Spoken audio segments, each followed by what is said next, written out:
కూర్చోనండి. దేవుడు మనకు పరిశుద్ధ దినానికి ఇచ్చిన వాక్య భాగము, ప్రియులరా, బైబిల్ ఉన్న వారందరూ మీ బైబిళ్లను తెరిచి చూడండి.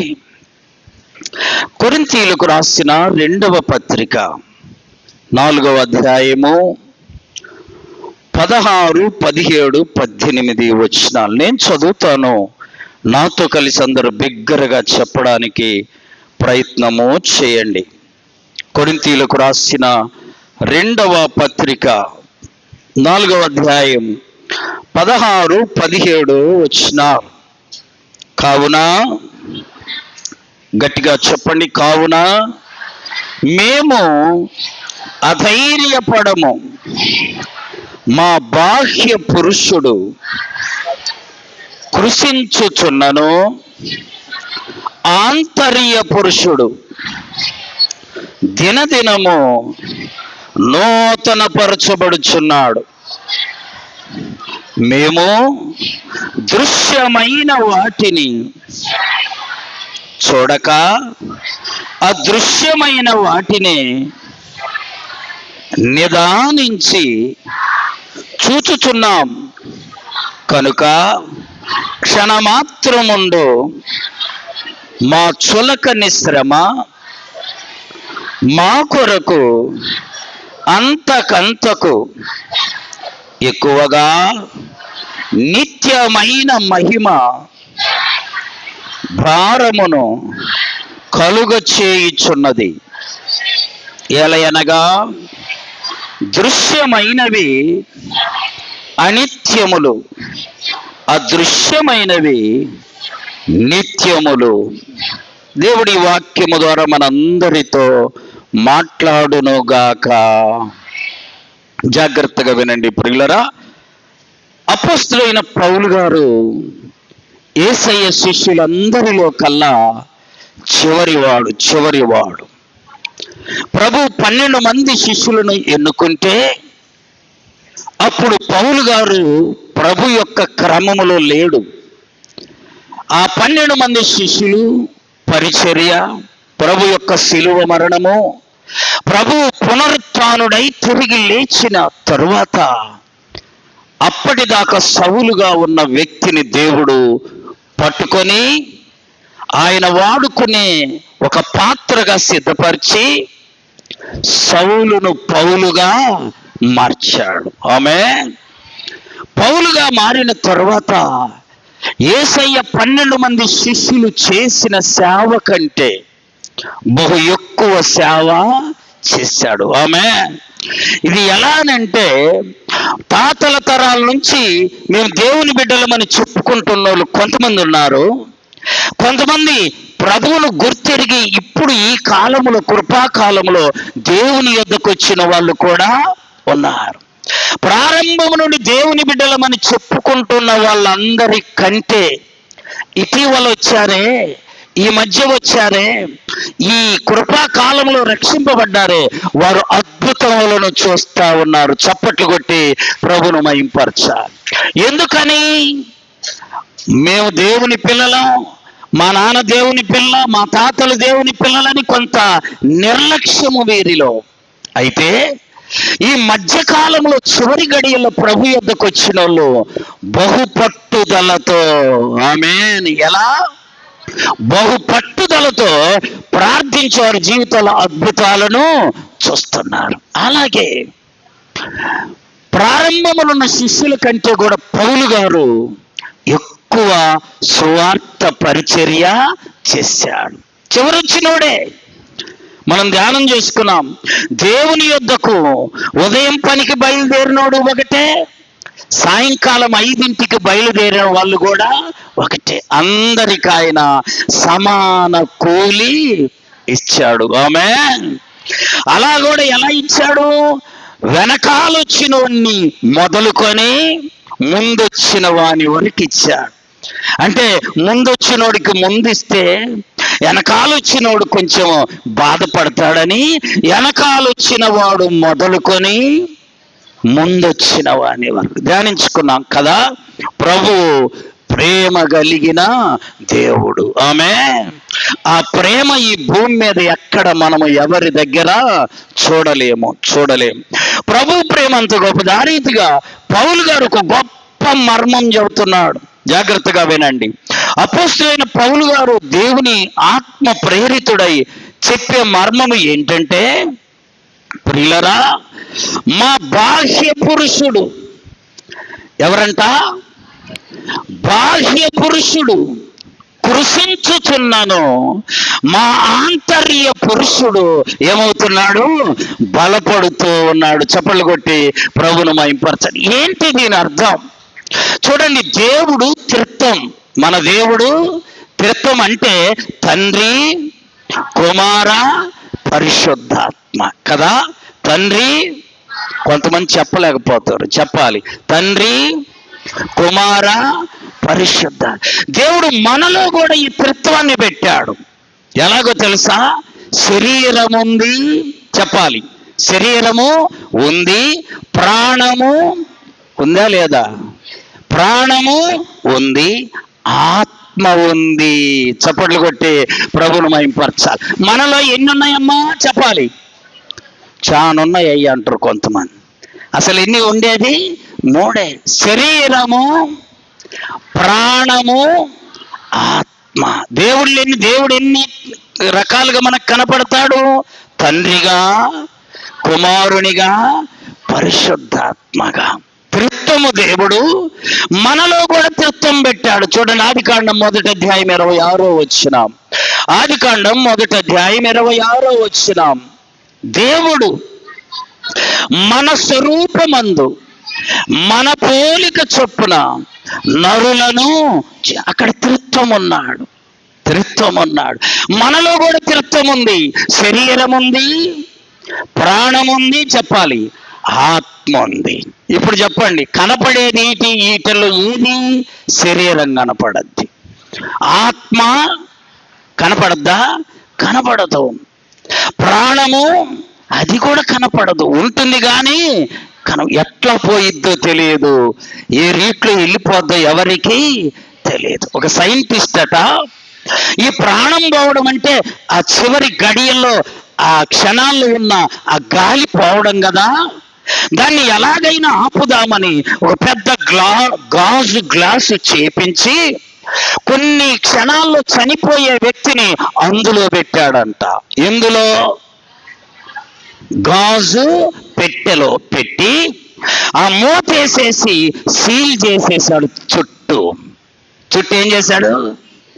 ఇంకెక్కడికి పోతాడో చూద్దామని చేస్తే, ప్రియులరా, ఆ సమయం వచ్చేసరికి గాజు గ్లాసు పగిలిపోయి ఆత్మ వెళ్ళిపోయిందంట. చప్పట్లు కొట్టి ప్రభువును మహింపరచండి.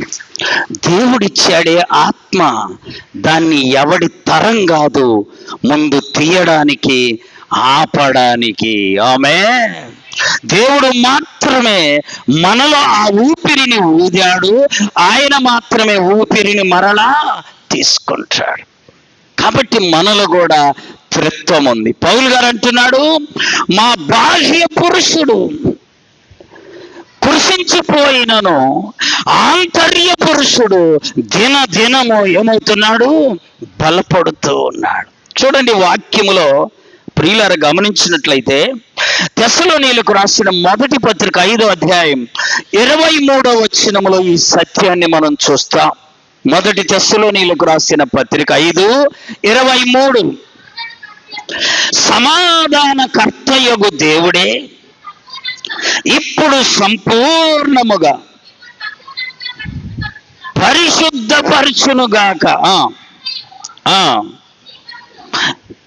చదువు మళ్ళా.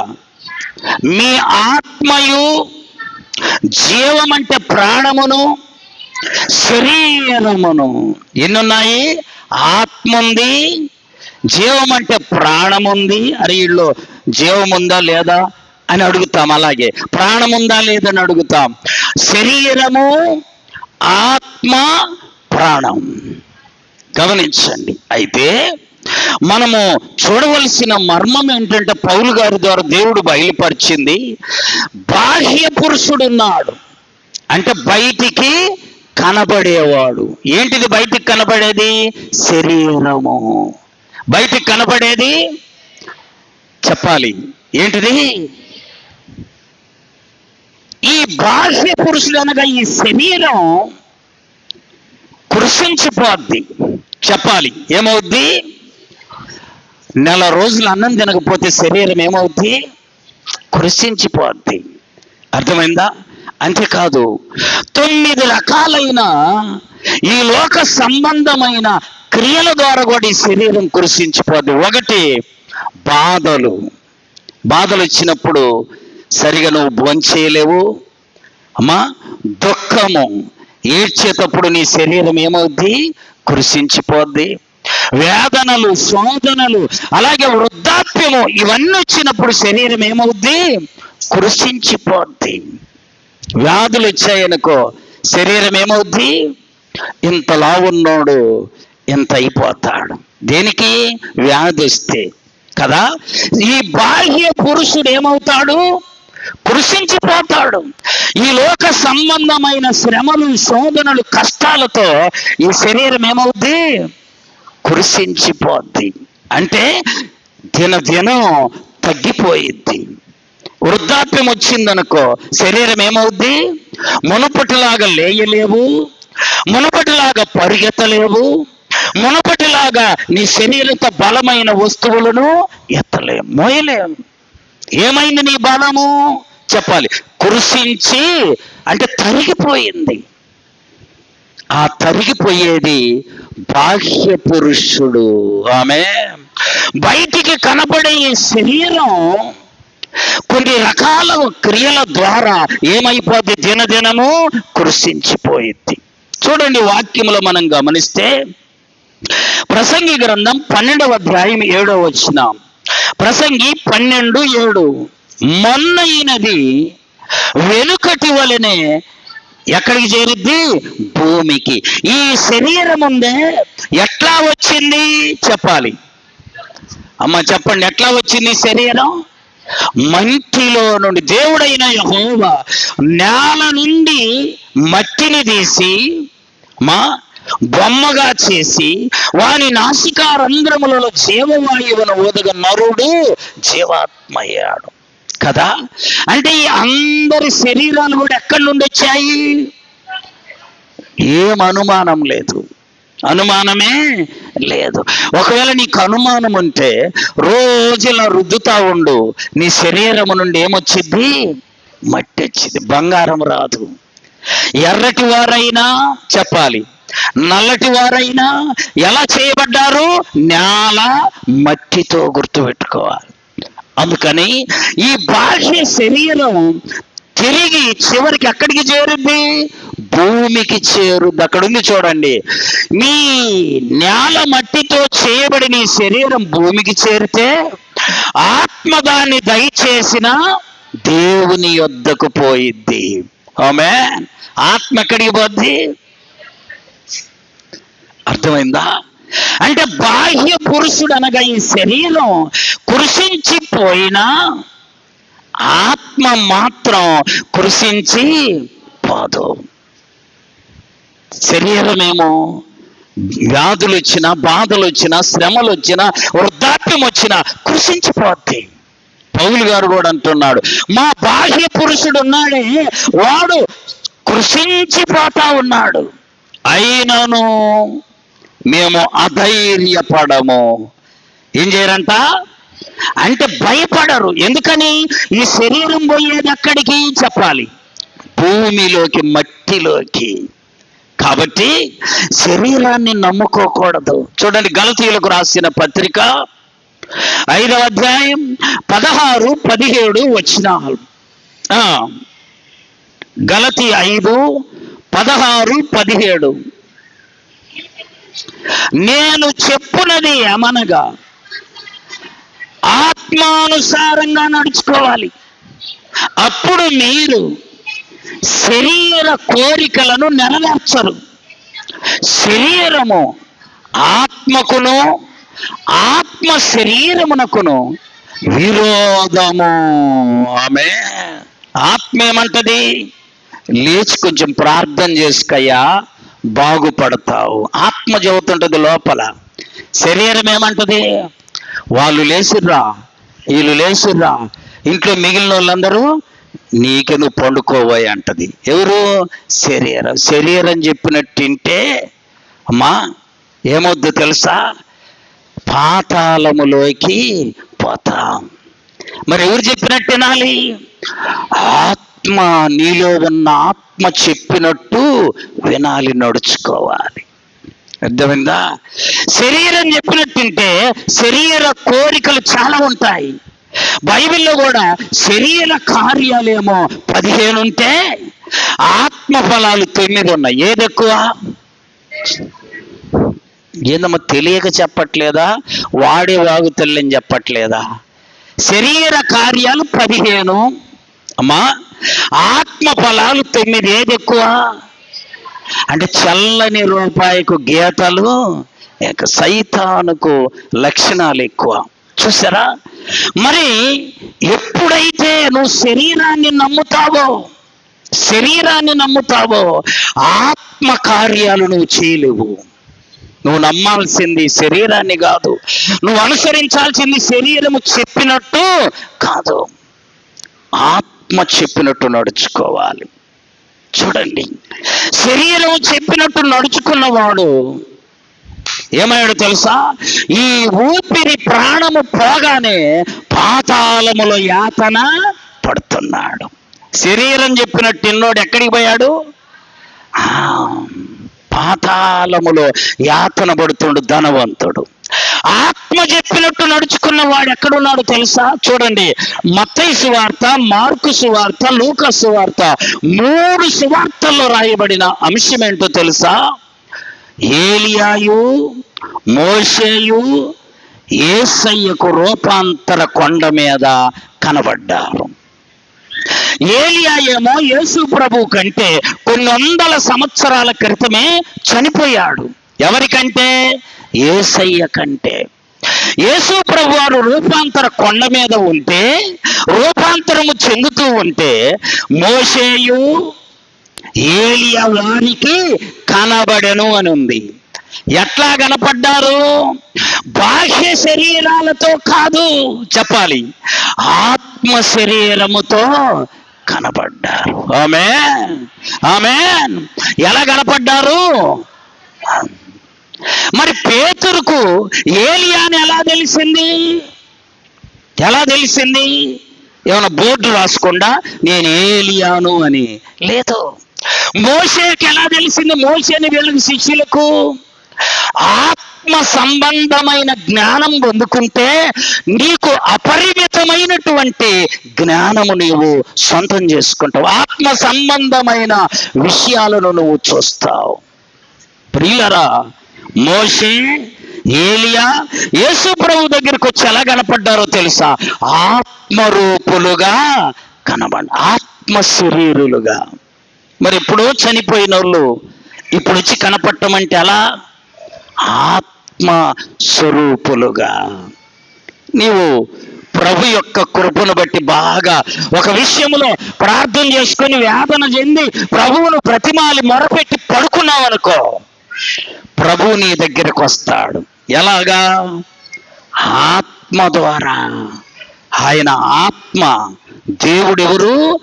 ఆత్మ. దేవుడు ఎవరండి? ఆత్మస్వరూపుడుగా నీ దగ్గరకు వస్తాడు. ఒక దైవజనుడికి 70 సంవత్సరాలు కరోనా వస్తే పెద్ద హాస్పిటల్లో పెట్టారు. తర్వాత ఆయన ప్రార్థన చేసుకొని పడుకుంటేనంట, చూడండి, యేసు ప్రభు వచ్చి ఆయన తల దగ్గర కూర్చున్నాడంట. తల దగ్గర కూర్చొని తలంతా సరిచేస్తున్నాడంట. ఆమేన్. ఎలా? ఆత్మస్వరూపిగా, ఆత్మగా వచ్చాడు దేవుడు. అర్థమైందా? ఇప్పుడు ఇవన్నీ కాదు, వాక్యములో ఉన్న విషయం ధ్యానం చేద్దాం. ధనవంతుడు చనిపోయాడు, దరిద్రుడైన లాజరు చనిపోయాడు. ఇద్దరు అక్కడ కనపడుతున్నారు. ఎలా కనపడుతున్నారు? ఈ మట్టి శరీరముతో కాదు, ఆత్మ శరీరముతో కనపడుతున్నారు. ఆత్మలు శరీరాన్ని ధరించుకుంటాయి. అవే ఆత్మ శరీరం లేదా మహిమ శరీరం. చూడండి, లాజరుకి వెళ్ళి ధనవంతుడు చూశాడు. ధనవంతుడేమో పాతాళంలో ఉన్నాడు, లాజరేమో అబ్రహాము రొమ్మున ఆనుకుని పరదైసులో ఉన్నాడు. మరి పాతాళములో ఉన్న ఈ ధనవంతుడు ఎవరి వైపు చూశాడు? లాజరు వైపు చూశాడు. అబ్రహాము వైపు కూడా చూశాడు. అబ్రహామా, తండ్రి అయిన అబ్రహామా, ఆ లాజరును పంపి అయ్యా అని అడిగాడు. అడిగితే అబ్రహాం గారు అంటున్నాడు, అయ్యా, నీ జీవిత కాలం అంతయు నీకిష్టం వచ్చినట్టు బ్రతికావు. ఆమె ఎవరికి ఇష్టం వచ్చినట్టు? వానికి ఇష్టం వచ్చినట్టు. బైబిల్ ఉంది కదా, ధనవంతుడు ఒకడుండెను, అతడు ఊదా రంగు వస్త్రములు ధరించుకొని, సన్నపునార వస్త్రములు ధరించుకొని ప్రతి దినం సుఖపడుతున్నాడు. ఎన్ని దినాలు? ప్రతి దినం సుఖపడుతూ ఉన్నాడు. దరిద్రుడైన లాజరు తనిష్టానుసారంగా జీవించలా ప్రభుతో ఉన్నాడు. ప్రియులారా, ఈ బాహ్య పురుషుడు చెప్పినట్టు మనము వినకూడదు. చప్పట్లు కొట్టి ప్రభును మహింపరచాలి. మరి ఎవరు చెప్పినట్టు వినాలయ్యా? ఆంతర్య పురుషుడు, లోపలుంది ఆత్మ. ఆత్మ చెప్పినట్టు నడుచుకోవాలి. ఆంతర్య పురుషుడు. చూడండి ప్రియులారా, దేవుని యొక్క పరిశుద్ధ గ్రంథంలో మనం చూస్తే రాజులు 2వ గ్రంథం 5వ అధ్యాయం 26వ వచనం. 2వ రాజులు 5:26.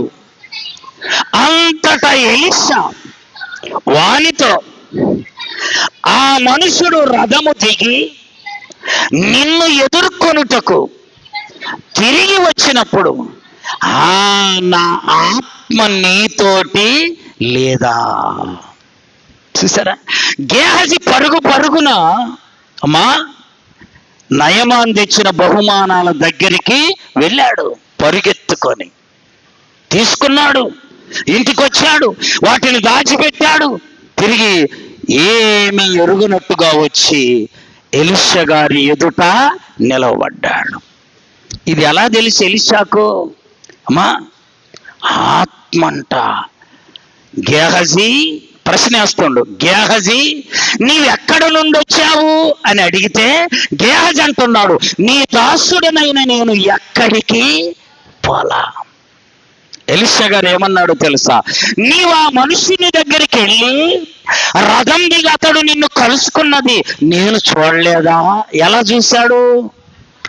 ఆంతర్య పురుషుడు అక్కడికి వెళ్ళాడు. ఆమె ఆంతర్య పురుషుడు.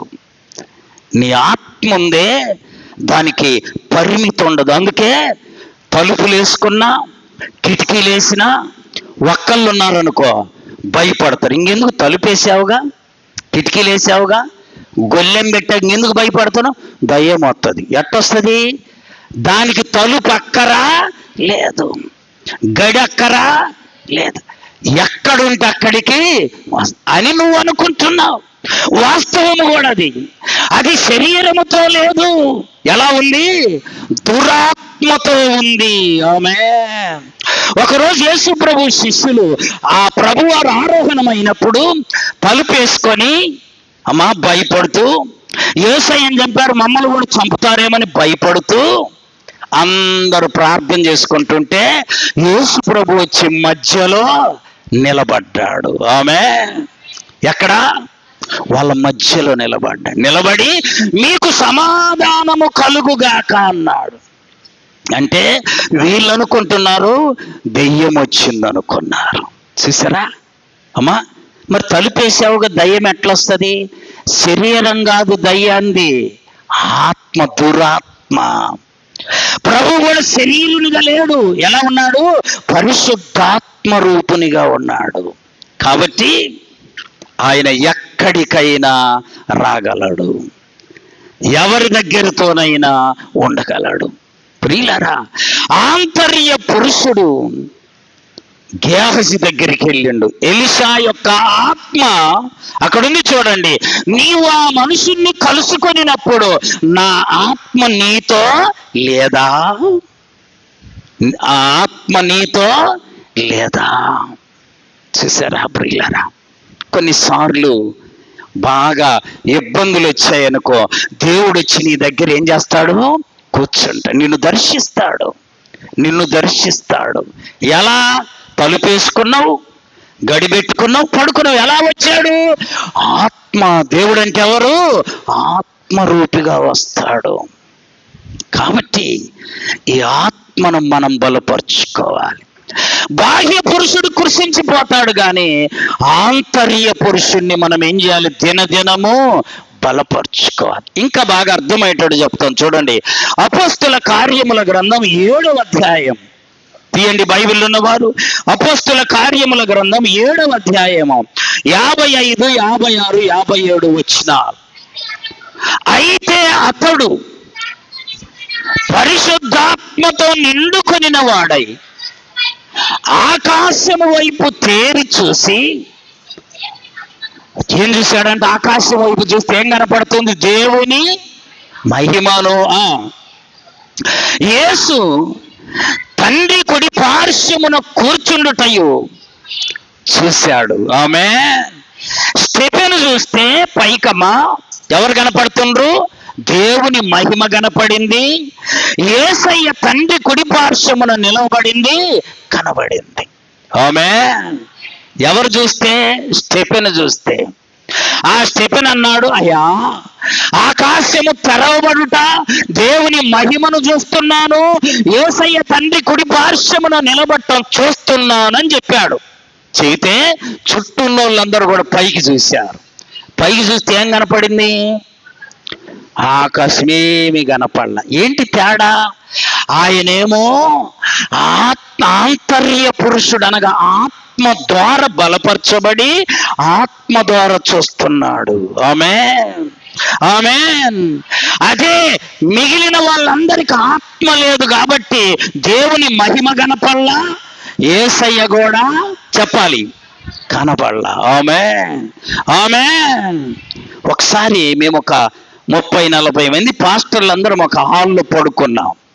పడుకుంటే మాయల్లో ఒక పాస్టర్ మధ్యరాత్రి లేచి, అయ్యా దయ్యం దయ్యం దయ్యం అంటే లేచి కేకలేస్తున్నాడు. వానితో పాటు ఇంకా కొంతమంది అదుగో దయ్యం అదుగో దయ్యం. నేను చూస్తే దయ్యం కనపడలా. అర్థమైందా? వాళ్ళకేం కనపడుతుంది? దయ్యం కనపడుతుంది. చాలా మంది మీ అతన్ని ఆదరించి నిద్రపుచ్చి ఉదయాన్నే లేచి, అయ్యా రాత్రి దయ్యాన్ని చూశానంటుండు. అసలు దేవుణ్ణి చూసినానంటే ఆనందం, అవునా కాదా? దేవుణ్ణి చూసినానంటుండే ఆయన. ఎందుకు ఇలా జరిగిందంటే, నేను నిన్న సాయంత్రం పంది మాంసం తిన్నాను. ఏ మాంసం? అన్నీ తింటమే అమ్మా.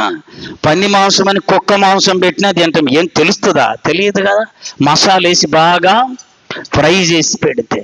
పంది బైబిల్లో నిషిద్ధమైనది, మనం తినకూడదు, ముట్టకూడదు. చూసారా? ఆ పంది మాంసం తిని పడుకుంటే సైతాను గాడు వచ్చాడు పక్కలో కూర్చున్నాడు. ఆమె ప్రార్థన చేసి పడుకుంటే ప్రభు వచ్చి నీ ప్రక్కలో కూర్చు. ఎంత వ్యత్యాసం! స్టెఫెను చూస్తేనేమో యేసయ్య కనపడుతుండు, మిగిలినోళ్ళు చూస్తే ఏమి? ఇప్పుడు చెప్పండి, నువ్వు చూస్తే ఏం కనపడుతుంది? నేను చూస్తే ఏం కనపడుతుంది? ప్రభువును చూస్తున్నామా? పరలోకం చూస్తున్నామా? గమనించండి. లేక సైతాను కనపడుతూ ఉందా? ఎవరికి వాళ్ళం ప్రశ్నించుకోవాలి. ప్రియులారా, స్టెఫెను చూడగానే యేసయ్య కనపడ్డాడు. అది కూడా కూర్చొని కాదంట. ఏమనుందమ్మా బైబిల్లో? తండ్రి కుడి పార్శ్వమున నిలువబడి. ఆమేన్, ఆమేన్. ఎవరైనా వస్తుంటే వారిని మనం గౌరవించేటువంటి విధానం ఏంటో తెలుసా? మనం కూర్చొని కాదు, మనము లేచి వాళ్ళని ఏం చేయాలి? ఆహ్వానించాలి. ఎట్లా? లేచా కూర్చొనా? యేసయ్య స్టెఫెను పరలోకం వస్తున్నాడు కాబట్టి యేసయ్య లేచి నిలబడి నా కుమారుడా రమ్మని ఆహ్వానం పలుకుతుండు. చప్పట్లు కొట్టి ప్రభువును మహింపరు. దేవునికి విలువైనటువంటి వ్యక్తి ఈ లోకము నుండి వెళుతుంటే ఆయన కొన్ని గుర్తులు జరిగిస్తాడు. ఆమేన్. దైవజనులు భగత్ సింగ్ గారు చనిపోయినప్పుడు హైదరాబాదులో భూకంపం వచ్చింది. ఆమేన్. అలాగే యేసు ప్రభు వారు చనిపోయినప్పుడు చెప్పాలి, భూమి ఏమైంది? భూకంపం వచ్చింది. గుడిలోని తెర పై నుండి కిందకి చినిగిపోయింది. సమాధుల్లో ఉన్నవారు అనేక మంది లేచారు. ఇవన్నీ అద్భుతాలు ప్రియులారా. దేవుని దృష్టికి నువ్వు విలువైన వ్యక్తివైతే నువ్వు చనిపోతుంటే ఆయన ఊరుకోడు. నా కుమారుడా రమ్మని పరలోకములో నిలువబడి నిన్నేం చేస్తాడు? ఆహ్వానిస్తాడు. దేవుణ్ణి ఎరుగక లోకానుసారంగా జీవించి చనిపోయావనుకో, సైతానుగాడు వాడి దూతలు వచ్చి నిన్ను లాక్కొని వెళ్తారు. జాగ్రత్త.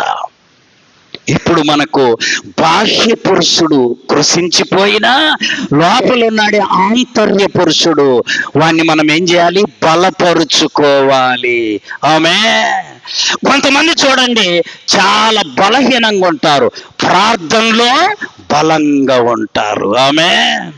చాలా మంది చూడండి బయట చూడటానికి బలంగా ఉంటారు, ప్రార్థనలో బలహీనులుగా ఉంటారు. ఏది కావాలి నీకు? చూడంగానే బాగుంది అయ్యా. ఏంది బాగుంది? చూస్తే ఒక అమ్మాయిని పెళ్లి చూపులు చూడటానికి పోయారంట. ఆ పెళ్లి కొడుకు చేసుకుంటే అబ్బాయి వాళ్ళ నాన్న అడిగాడంట, బైబిల్ ఎన్ని అధ్యాయాలమ్మా అని అడిగాడు. గొర్రె చచ్చిపోయింది. అయ్యా ఇప్పుడు లోపలికి పోయి ఎత్తుక్కొని కౌంట్ చేసి వస్తా. అదా అమ్మా? అప్పుడే చెప్పాలి. ఆమేన్. ఎన్ని అధ్యాయాలమ్మా? నాకు తెలియదు. మా అమ్మాయి ప్రార్థన చేస్తుందంటే, మా అమ్మాయి బైబిల్ బలి చదువుద్దంటే. చూడండి యోహాను సువార్త 15వ అధ్యాయంలో నేను ద్రాక్షావల్లిని, తీగలు, చెప్పండి అమ్మా, తీగలు. ఒక అమ్మాయిని బైబిల్ చదవమంటే అనదంట, నేను ద్రాక్షావల్లిని, ఈగలు మీరు. ఈగలు తీగలు కాదు, ఎవరు?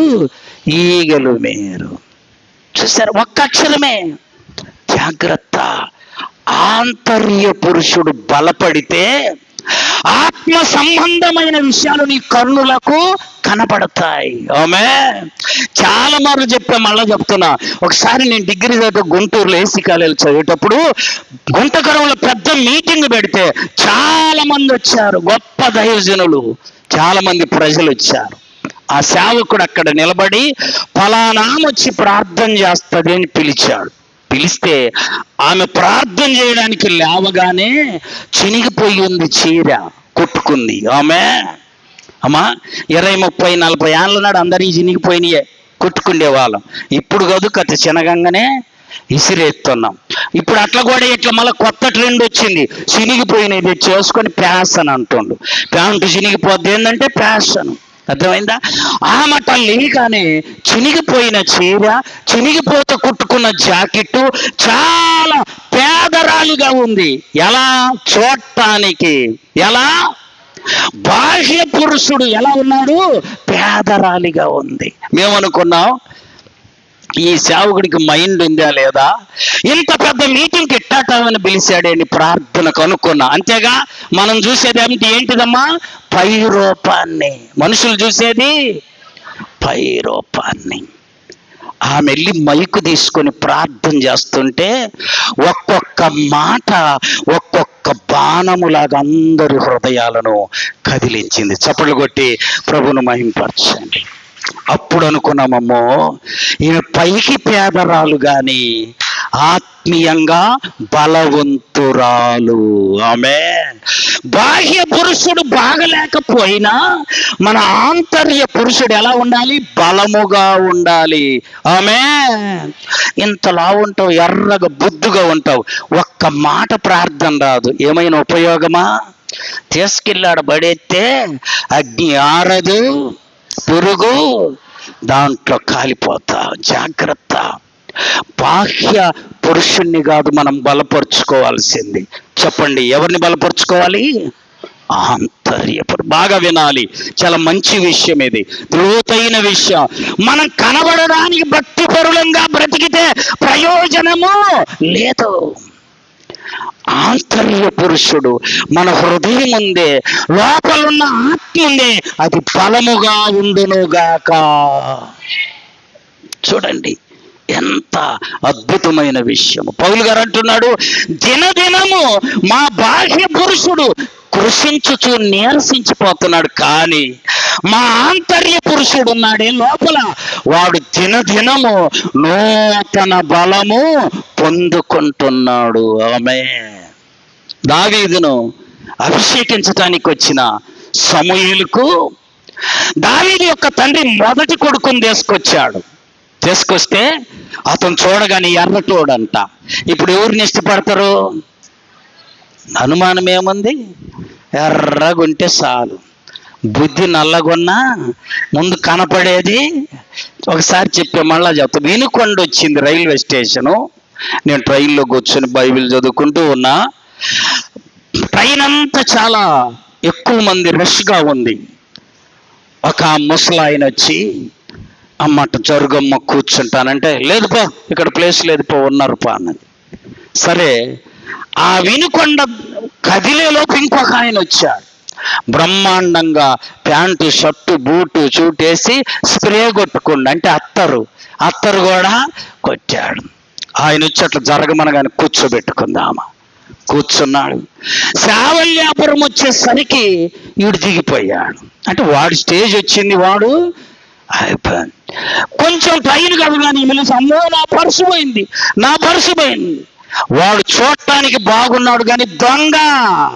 చూడడానికి చాలా రూపం బాగుంది కానీ ఏం చేశాడమ్మా, పర్సు కొట్టుకొని.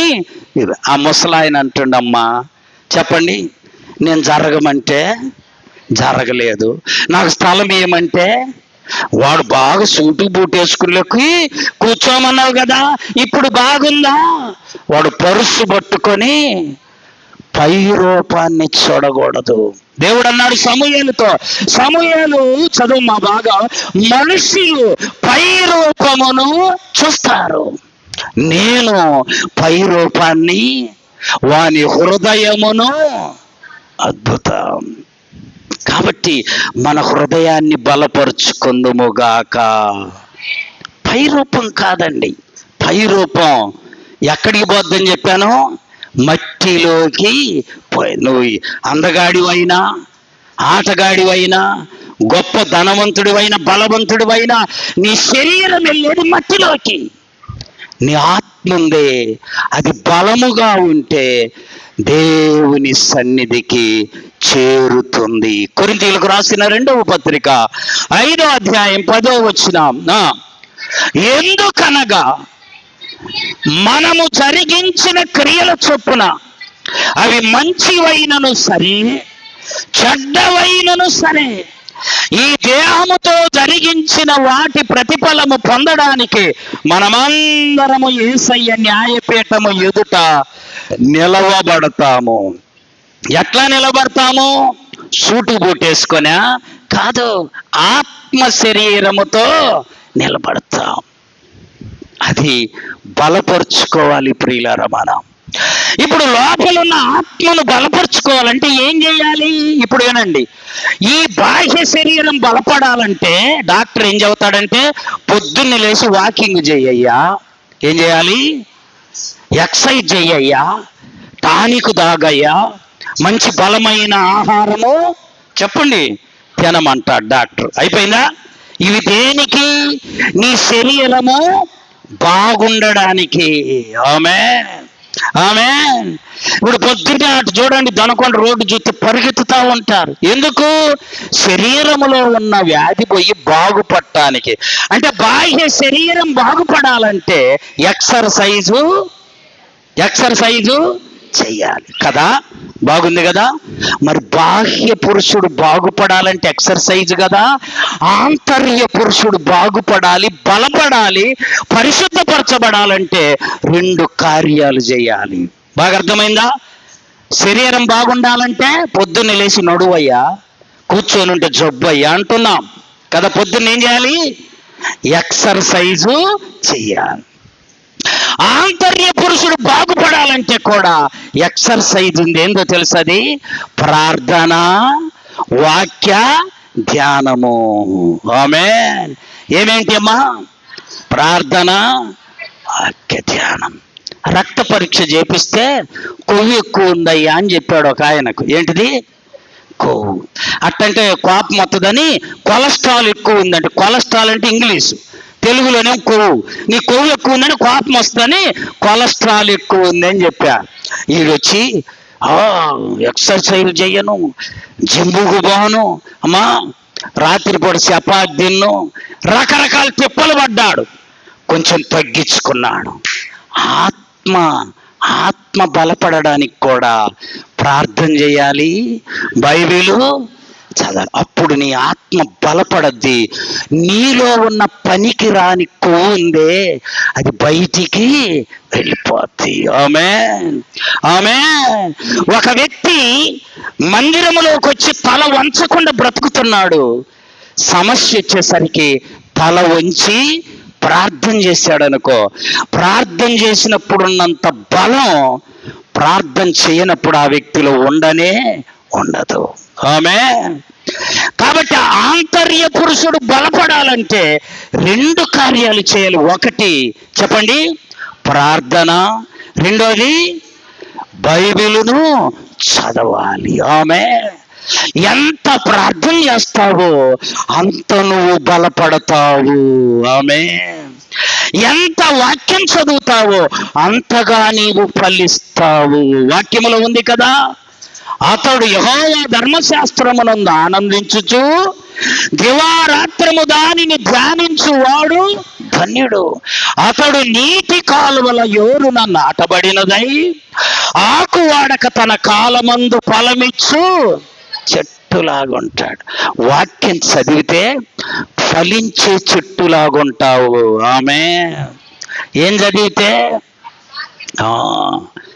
ప్రార్థన చేస్తే నీ ఆత్మ బలపడుతుంది. ఆమె ఇప్పుడు చెప్పండి, మన ఆత్మను బలపరుచుకుందామా, శరీరాన్ని బలపరుచుకుందామా? శరీరాన్ని బలపరుచుకోకపోయినా అది పోయేది ఎక్కడికి? మట్టిలోకి. ఆత్మను బలపరుచుకుంటే యేసయ్య ఎదుట నిలువబడతాము. చప్పట్లు కొట్టి ప్రభువును మహింపరచండి. యేసయ్య ఎదుట నిలువబడినప్పుడు కుడివైపున ఉన్న వారిని చూసి ఒక మాట చెబుతాడు, నా తండ్రి చేత ఆశీర్వదించబడిన వారలారా రండి, లోకము పుట్టినది మొదలుకొని మీ కొరకు సిద్ధపరచబడిన రాజ్యమును మీరు స్వతంత్రించుకోండి. ఆమె ఎడం చేతకట్టు కూడా కొంతమంది ఉండరు, ఎడం వైపున కూడా ఎక్కువ మంది ఉండరు. ఎక్కువ మంది పెళ్ళికి వచ్చి తినోళ్ళు ఎక్కువ, అమ్మా దీవించోళ్ళు తక్కువ కదా. అర్థమైందా? ఎడం వైపు చాలా గుంపు ఉంది. వీళ్ళనేమన్నాడు తెలుసా? శపించబడిన వారలారా. ఆమె ఎక్కడుంటావు నువ్వు? కుడివైపున్నా లేక చెప్పండి అమ్మా, ఎవరు అంటారు ఆడుంటే ఏమైందిలే, కుడి ఎడమే. కుడి ఎడమైతే పొరపాటు లేదని పెద్ద పాట ఉంది కదా అనుకునేరు. పెద్ద ప్రమాదం ఉంది. మనము నిలువబడవలసింది ఎక్కడ? తండ్రి కుడి చేతి వైపున. వాళ్ళకొచ్చే మాట ఏంటో తెలుసా? నా తండ్రి చేత చెప్పండి అందరూ ఆశీర్వదించబడిన వారలారా రండి, మీ కొరకు సిద్ధపరచబడిన రాజ్యాన్ని స్వతంత్రించుకోండి. ప్రియులరా, ఆ వైపున నిలబడాలంటే నీ శరీరాన్ని శుద్ధి చేసుకుంటే కాదు, నీ శరీరాన్ని బలపరుచుకుంటే కాదు, నీ ఆత్మను శుద్ధి చేసుకోవాలి, ఆత్మను బలపరుచుకోవాలి. ఏం చేస్తే బలపడతాయి? ప్రార్థన చెప్పాలి, వాక్యాన్ని ధ్యానించటం. కొంతమంది వాక్యం ఆదివారం తెరిస్తే బైబిలు ఇంటికి తీసుకుపోయాడ పడేస్తే మళ్ళీ ఆదివారం దాకా దాన్ని పట్టుకోరు కదా. బలపడతారమ్మా? చాలా కష్టం. ఇంతెందుకు ఆదివారం తిన్నావు, వచ్చే ఆదివారం దాకా తినలా, నీకు బలం ఉంటుందా? ఇదన్నా చెప్పండి, ఉండిద్దా? ఉండదు. మరి ప్రార్థన కూడా అంతే. ఆయన సన్నిధిలో నువ్వెంతగా సాగిలపడతావో నీ ఆంతర్య పురుషుడు అంత బలంగా ఉంటాడు. ఆమేన్. ఆయన సన్నిధిని విడిస్తే నీ బాహ్య పురుషుడు బలపడొచ్చు కానీ దాని వలన ఎలాంటి ప్రయోజనము ఉండదు. ఆశీర్వదించబడిన వారలారా, ఆ పిలుపు నీ ద్వారా నాకు కావాలి. ఆశీర్వదించబడిన వారలారా, ఆ పిలుపు నీ ద్వారా నాకు కావాలి. ఆ పిలుపునకై నన్ను సిద్ధపరచుమా, ఆ పిలుపునకై నన్ను సిద్ధపరచుమా, ఆ పిలుపునకై నన్ను సిద్ధపరచుమా, ఆ పిలుపునకై నన్ను సిద్ధపరచుమా, ఆ పిలుపునకై నన్ను సిద్ధపరచుమా.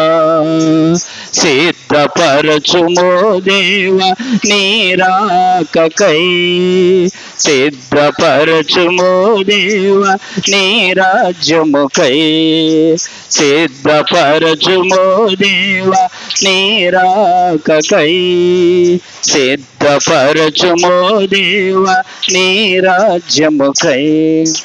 సిద్ధపడాలి. ఎట్లా? 10,000 చీర కట్టా చెప్పాలి. మంచి స్ప్రే రాసా కాదు అమ్మా.